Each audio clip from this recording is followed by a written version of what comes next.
All right, welcome back to Work in the Yard with Will. So I'm out here in the Japanese garden, and I kept noticing this tree uh, deteriorate.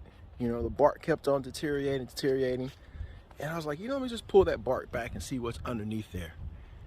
And I don't know if you guys can see those little boogers, but it's like some type of bark boring insect. And if you look up there, look like it's some type of cocoon or something maybe up there. Can you see that?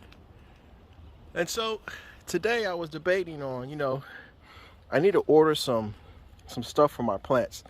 I had this golden redbud in mind last year or last season. It was getting chewed up by, I don't know, all kinds of stuff. So I figured, this time around, before the leaves start to come out, I'll go out and find myself some horticultural oil